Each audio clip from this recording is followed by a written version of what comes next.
Once upon a time, there was a dear little chicken named Chicken Little.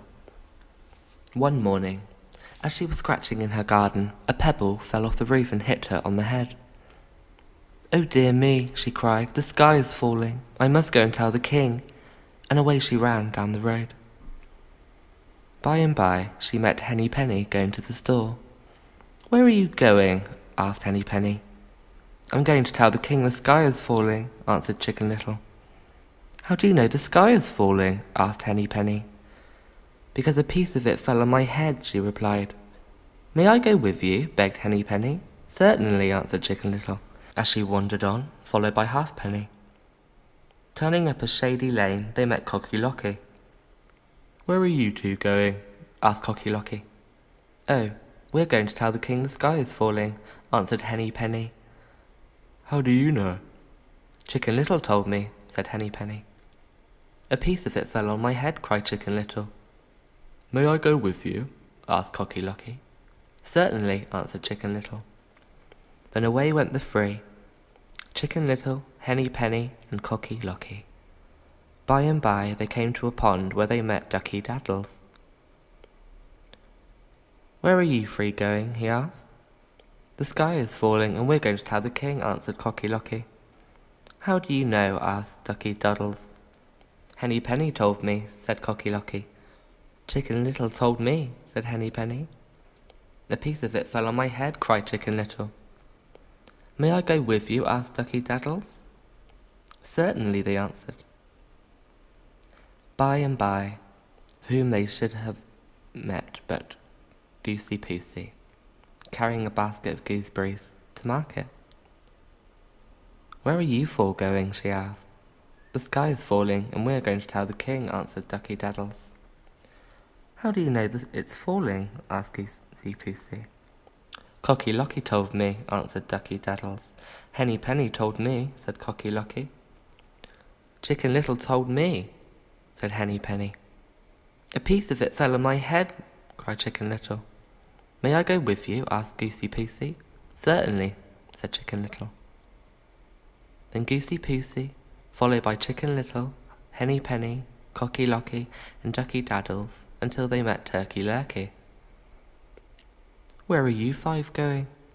asked Turkey Lurkey. "The sky is falling, and we're going to tell the king," answered Goosey Poosey. "How do you know?" asked Turkey Lurkey. "Ducky Daddles told me so," answered Goosey Poosey. "Cocky Locky told me," answered Ducky Daddles.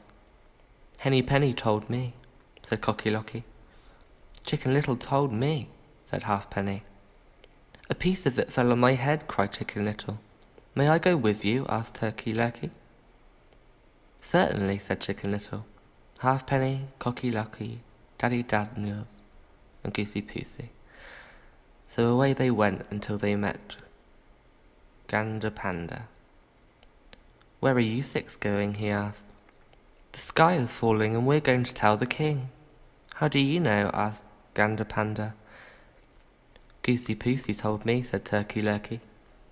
"Ducky Daddles told me," said Goosey Poosey. "Cocky Locky told me," said Ducky Daddles.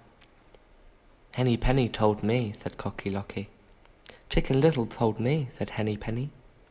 "A piece of it fell on my head," cried Chicken Little. "May I go with you?" asked Gander Panda. "Certainly," answered all the little feathered folks. By and by they became tired and sat down to rest, when out from behind the rocks jumped Foxy Loxy. "Where are you all going?" he asked with a sly grin. "The sky is falling, and we're going to tell the king," they all replied together. "How do you know?" asked Foxy Loxy, squinting his wicked eyes. "Turkey Lurkey told me," said Gander Panda. "Goosey Poosey told me," said Turkey Lurkey. "Ducky Daddles told me," said Goosey Poosey. "Cocky Locky told me," said Ducky Daddles. "Henny Penny told me," said Cocky Locky. "Chicken Little told me," said Halfpenny. "A piece of it fell on my head," cried Chicken Little, "and we're going to tell the king." "You are not going the right way. Shall I show you?" said Foxy Loxy.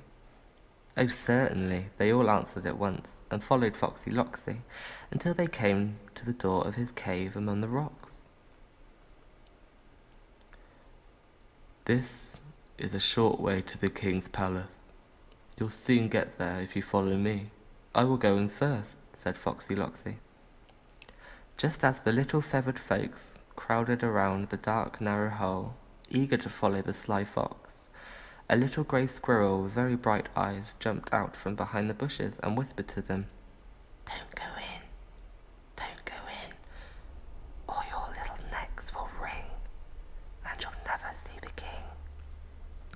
But the sharp ears of Foxy Loxy heard the warning, and quick as a wink he turned and caught Gandapanda.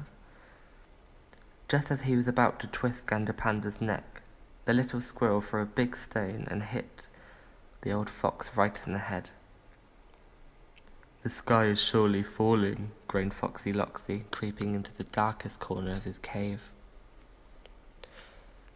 Happy to escape from the wicked old fox, away ran Chicken Little, Halfpenny, Cocky Locky, Ducky Daddles, Goosey Poosey, Turkey Lurkey, and Gandapanda.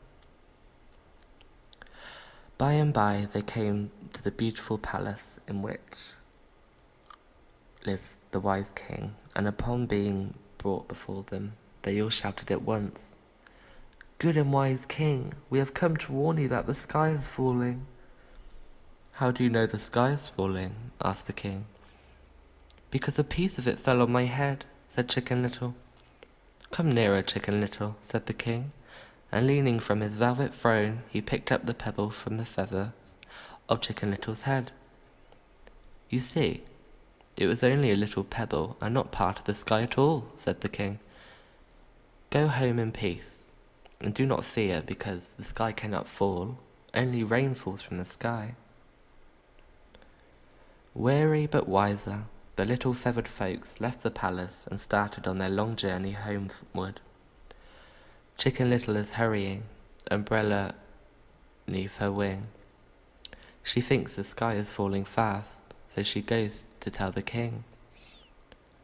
But after she has spread the news, and all is told and said, the good old king just laughs at her and sends her home instead.